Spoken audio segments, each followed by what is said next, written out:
Okay, let's go ahead and cover this Huawei case. Huawei is a very large company. Quick question about our familiarity with Huawei. Who has heard of Huawei prior to this presentation? Just a few of us. Just a few of us. Notice that it's only about 30% of the class. Okay, Huawei is actually an enormous telecommunications company, which is very influential throughout much of the world. Founded in 1987, one of the top telecommunications companies in China. Products include phones, laptops, and tablets. They are primarily a hardware company. They do a lot of logistical stuff.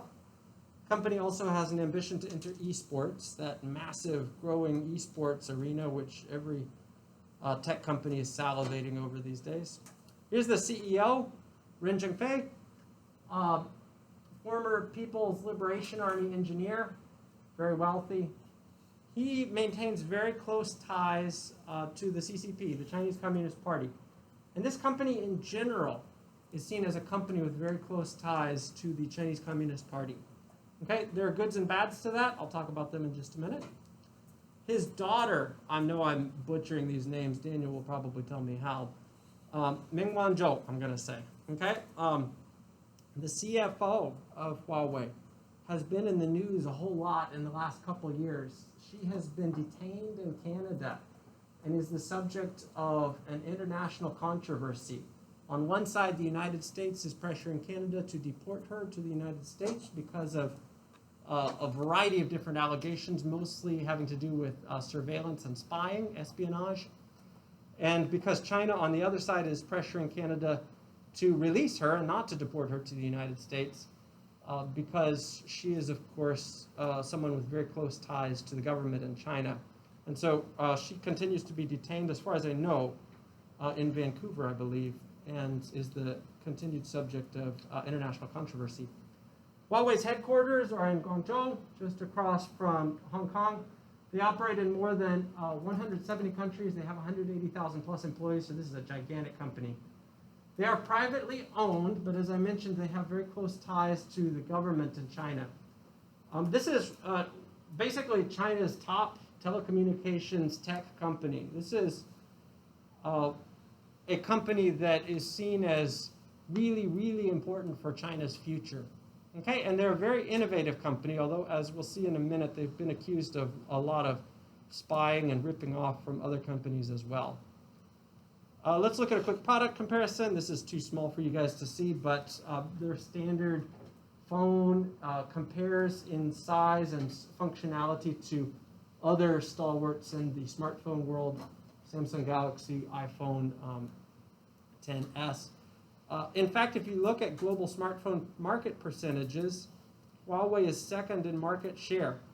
So here's Samsung right there with 21%, Huawei with 16%, and America's company Apple down there at 12%. It's primarily because Apple's products are so expensive. Okay, Apple's products are too expensive for most of the developed world to be able to afford. This does not mean that Apple is third in terms of innovation. In fact, speaking objectively here, I don't think I'm speaking as an American here. I think I'm speaking objectively. Much of what Huawei does is ripped off of Apple. Okay, I have a Huawei laptop that is ripped off of Apple, actually. It's basically an Apple copy. Huawei's sales have grown on every continent in recent years. This is an example, especially growth in Asia, not so much in America. Quick SWOT analysis. Strong government support. They regularly get massive government contracts as well as strong political support.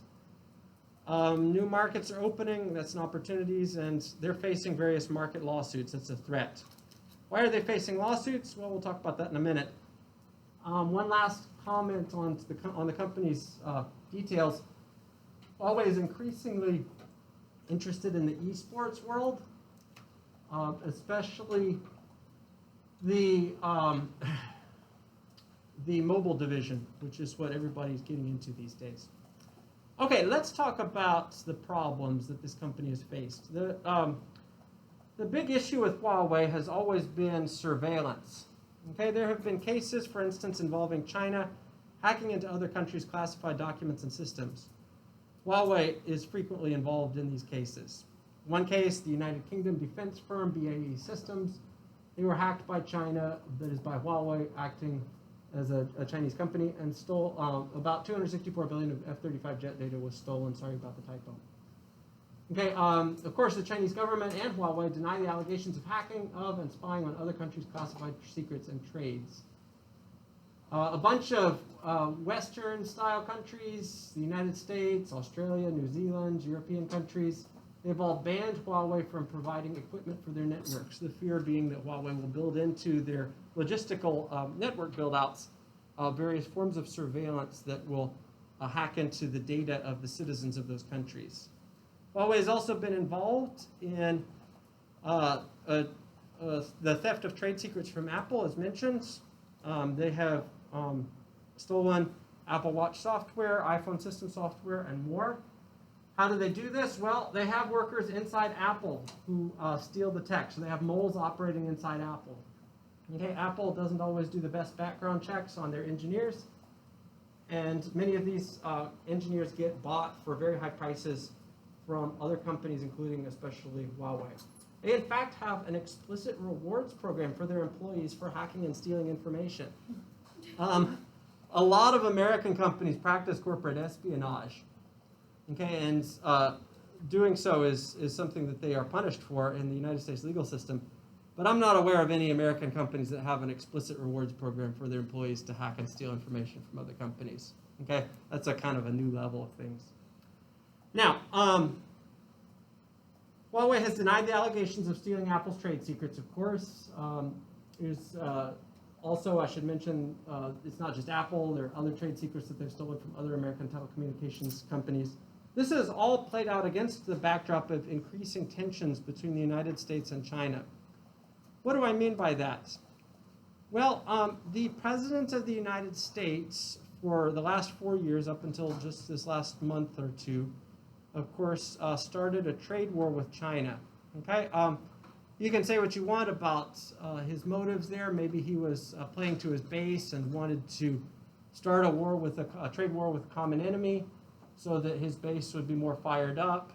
Maybe it was a way to try to make Americans feel united over and against a foreign power. But there does seem to have been a substantive body of evidence that Huawei was indeed engaging in the surveillance tactics that they were being accused of. Okay, the CFO is at the center of the scandal here. As I mentioned, she faces extradition, but is kind of in limbo right now because she's caught between two different powers, the U.S. and China. Charges against her are still unclear. She hasn't been officially charged with anything and wouldn't be until she's extradited. But speculation pertains to a breach of U.S. national security. Chinese government wants her released as soon as possible. Okay, now, Daniel rightly confronted me and told me, well, part of the whole Huawei blow-up between the United States and China is the United States in a power game to try to find Chinese companies that they can undercut and kneecap and do harm to, so that American companies will gain greater market share across the world. I think Daniel's absolutely right. I also happen to think, though, that Huawei is very much guilty of the surveillance and spying allegations leveled against it. Both of these, realities can be true at the same time, I think. Both the Huawei guilty part and the United States starting a trade war and targeting Huawei for selfish reasons part. Okay, so the story on Huawei then is that it's growing rapidly. They sell more smartphones than Apple, and summarizing, their global rise has brought about increased scrutiny from the U.S. government and other governments that are afraid of Huawei's rampant surveillance and spying tactics over the same period of time, with the CFO, Ming-Wang Zhou, being the focal point of all of this. I guess I should tell you guys how I got a Huawei laptop. So when Huawei products were banned, or I'm not sure if they're still banned. They were banned at one point during the Trump administration. They might just be heavily regulated now. But Huawei at the time was left with a bunch of stranded merchandise in the United States that they had to get rid of. And so they sold their merchandise. They needed to get rid of it. They needed to move product.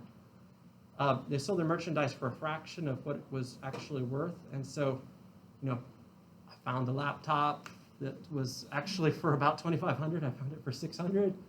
And I was like, yes, that's a great deal. I'm probably sending all my data back to the mothership in Beijing. But, I figure, who cares about a professor at a small Christian college? I'm not a national security concern. So they're probably not paying attention to me. Okay, questions or comments about the Huawei case? Questions or comments? My laptop, by the way, is a total ripoff of an Apple MacBook. This is basically a MacBook for a fraction of the price of a MacBook. Can you show us what it looks like? I'll bring it to class sometime. Yeah, sorry, this is not my main laptop. This is an HPU provided laptop. I'll bring it to class sometime so you guys can actually see for yourselves how much it even looks like. All the finish and the shine, it made it look like a MacBook.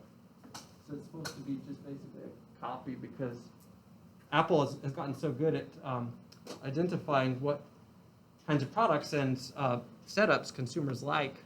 Huawei basically just decided to copy them, and with good success. They've had a lot of success doing it. Did they spy on any products in Canada, or were they detained because of what was figured out? They were detained at the request of the United States. So Ming Wanzhou was detained at the request of the United States. Yes, they absolutely have done spying in Canada. They've done spying wherever they have built out infrastructure and telecommunications networks. Is it the same? And it's been extensive. Yeah, I think it's the MateBook right here. Yeah, it looks just like a MacBook, doesn't it? It's even called a MateBook, right? So it's like a total ripoff. They're tied to the Chinese Communist Party, exactly. How are they tied? Yeah. Many top Huawei executives, in fact, probably all of them, are members of the CCP. They regularly hang out with, pal around with, and receive massive business contracts from the CCP. Okay, and receive favoritism in the doling out of government contracts and various goodies from the CCP. Mm-hmm. Good. Other questions or comments about the Huawei case? And again, in fairness to Huawei, they totally were targeted in part for selfish reasons, so American business would grow. And they also, at the same time, are totally guilty of the surveillance and spying that they are accused of. Both of these are true, I think, at the same time. Okay? Okay, we've got a couple minutes left, so let me talk about the nature of the cultural differences here and why I share the Huawei case. Okay, sorry, I'm going to have to erase this. Got to keep a tight board because of the video this semester.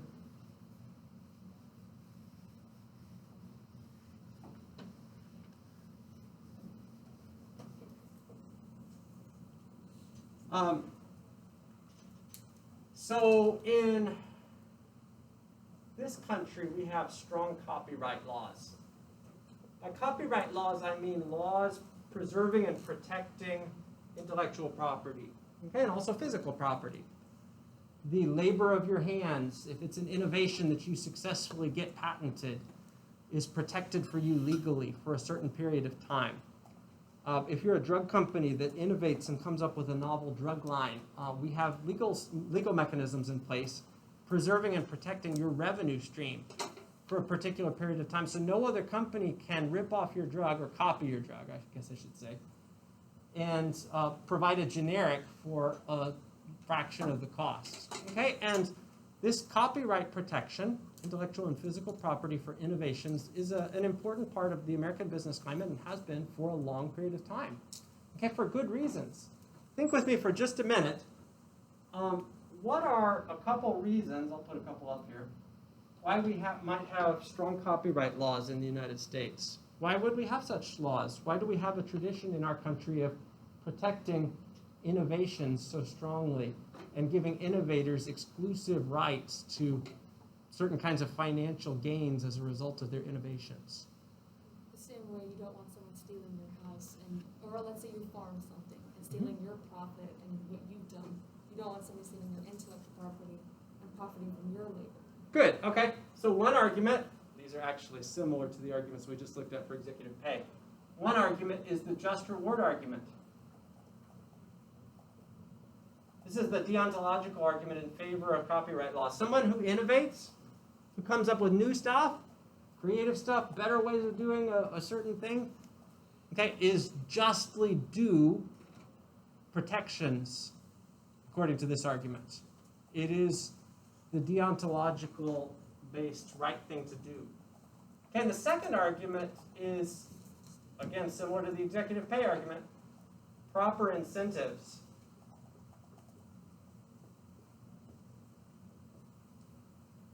The idea here is that if you want people to go out there and innovate, if you want musicians to create songs, if you want inventors to come up with quicker and faster ways of doing things, if you want drug companies to make drugs, then you got to incentivize them financially by providing them with a certain amount of legal protection for a period of time for the revenue streams that they can receive from their innovations. Okay, so you've got to have proper incentives. And this has resulted in incredible innovation over the centuries in the United States. Okay, and it's a deep part of our legal structure. Okay, now the American style, Western style way of doing copyright laws has begun to spread around the world. It's not just American, it's also European. It's begun to spread around the world, and a lot of countries that didn't have a history of copyright protection in the past now are starting to have copyright laws. Okay, so we're kind of in a situation where there's some flux with regard to this issue across different business climates around the world. Okay, but let me share with you an anecdote from graduate school. When I was in graduate school, I had a housemate, Li Yang. Li Yang was and is from Wuhan. Wuhan gained fame in the last year because it was the epicenter of the COVID-19 crisis. And Li Yang is a wonderful friend to this day. One day, Li Yang came out of his room in our shared house, and he said, "Jeremy, you got to help me, man." And I said, "What do you need?" And he said, "My computer, it's running so slow."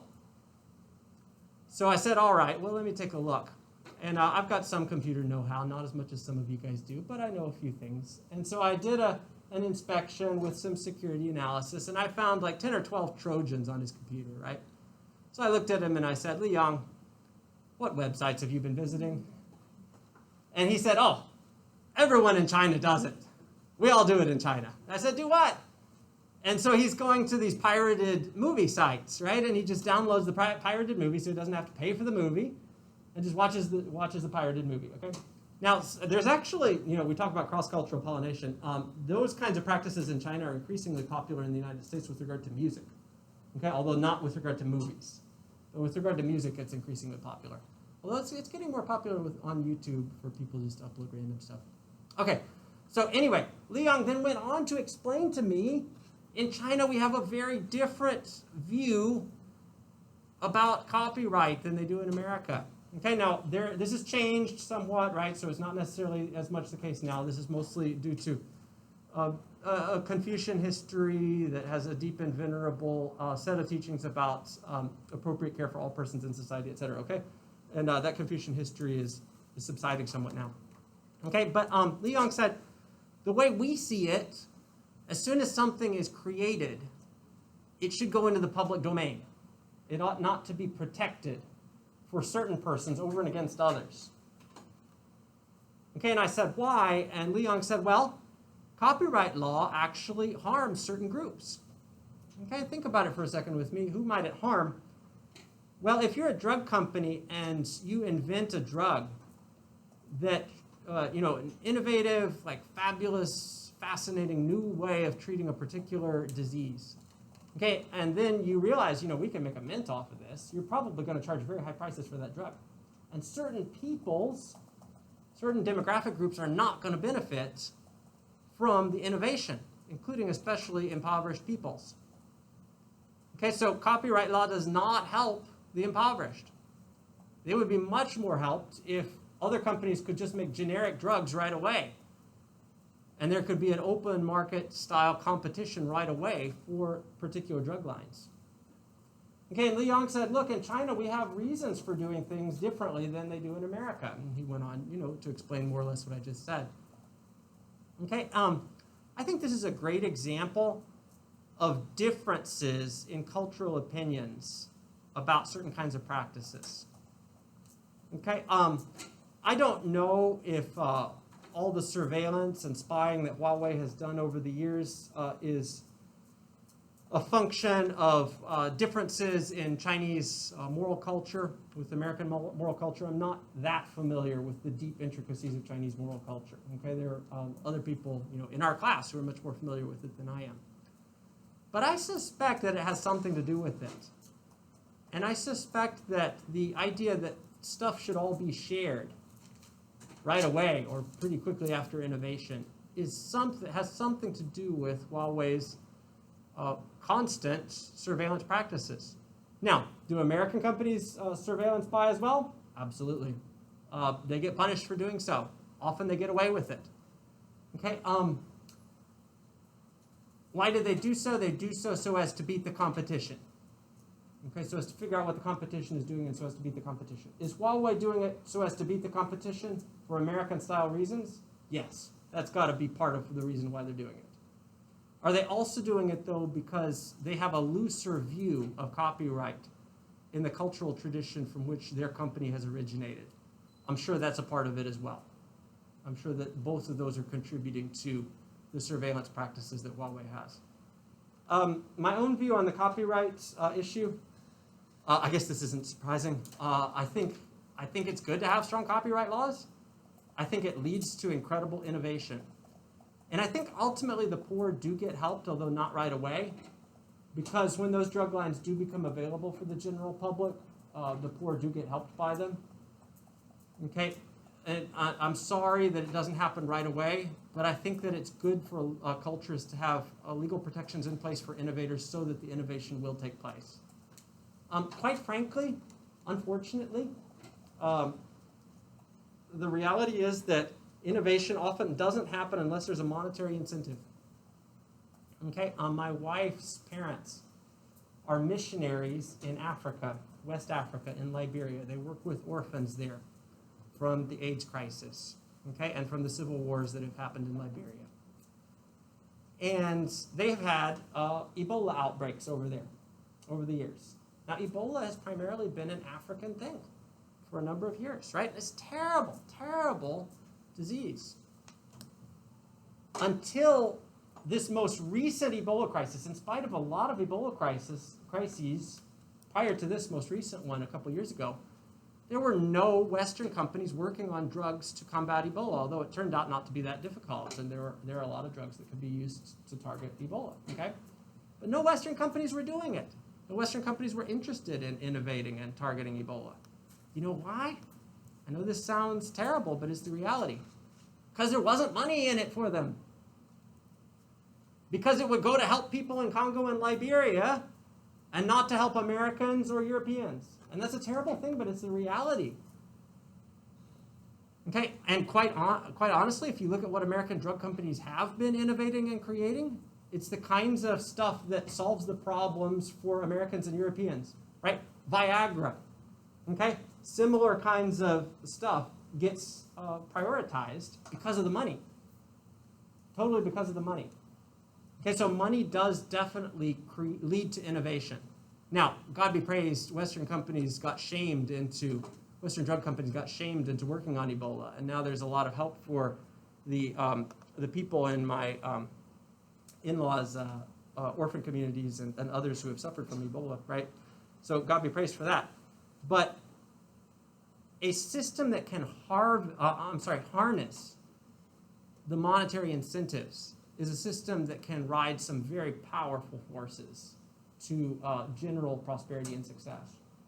So for that reason, I guess I would, if asked personally of my own opinion, I would say the system that promotes strong copyright laws is best. And I would favor, legal protections for artistic innovation or for inventors or for various other kinds of creation. Okay, for what it's worth. Are there any comments or thoughts on the Huawei case or on this general discussion of copyright law and the cultural differences about this around the world?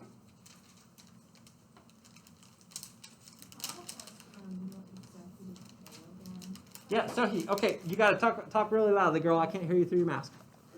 Like, could it possibly be like a branding as well? For, branding for what? You got to help me with context. By having high executive pay, it makes your company look rich.